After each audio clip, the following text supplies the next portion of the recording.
There are so many things wrong in this scene. First of all, can we just appreciate how much of a danger that Zelda could have put everyone in? Second of all, why is Peach even wandering around an area that she's not even supposed to be at anyway?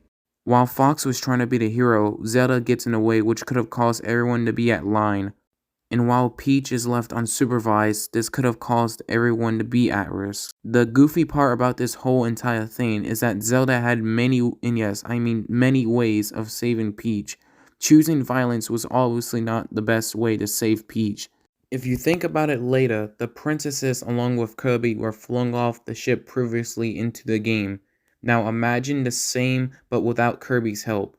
Thus, the main reason they flew off anyway is because Fox previously got shot down by Mr. Game & Watches who were also hijacking the ship at the time. But if Zelda was smart or cautious, she should have stood in a safety area along with Peach, or attacked the Game & Watches who were the real ones behind the attack in the first place. Now, I may not be smart here, but I do sure know my rights and wrong. Zelda should have not acted the way she did to protect Peach. Insulting a pilot to where he has urge panic and almost has his ship plunge into the way of the princesses was obviously not a smart move, especially if you assault him afterwards. Final verdict, Zelda gets 7 years for reckless endangerment, 10 years for negligence, $250,000 fine for the broken window of Fox's ship, 30 years of hijacking, and 6 years of assault and battery. I'm removing attempted murder considering how she never wanted to kill Fox, but led to a part where she almost wanted to. Now, if Fox wants to, he can sue Zelda for as much money as he wants for all the damages that she has done.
I thought about this whole thing through and made my marks correct. The bombs that R.O.B is carrying are doomsday-like bombs that could destroy the entire universe in over 5 to 10 minutes, even if it meant for him to die as well. Considering how much doomsday bombs that R.O.B carries the entire game, which is estimated to be about 4 or 5 bombs that he was carrying, I would ultimately give him the charge of carrying a concealed weapon, because it's proven that bombs can also be carried around illegally. Another thing too is that I'm also giving R.O.B the charge of installation of an illegal contraband, because I counted all the bombs that went off and the total of it was 4. I'll give R.O.B 160 years for this because there is not an actual official nor an original sentence for installation of an illegal contraband. And I'm going to include arson on this as well because of the amount and total damage that R.O.B has caused, which for arson is originally 30 years. I'm not going to include terrorism on this because I don't know the actual punishment for it. But all of this would be considered as war crimes and crimes against peace, which in total gives R.O.B his very first death sentence.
I had counted every single R.O.B in each cutscene, and the total of them that were destroyed were 52 of them. I'm not going to include extortion for this because the R.O.Bs did this voluntarily.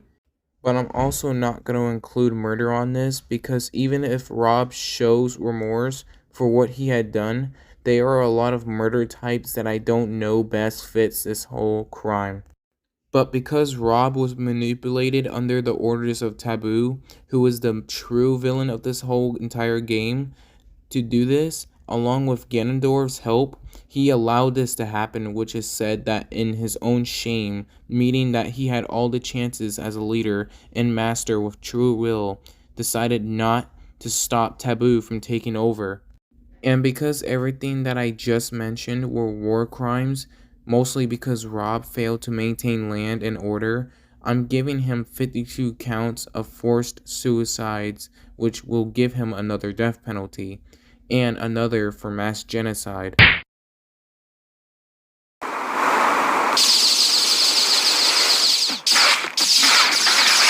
I'm adding attempted murder, which in total is 15 years.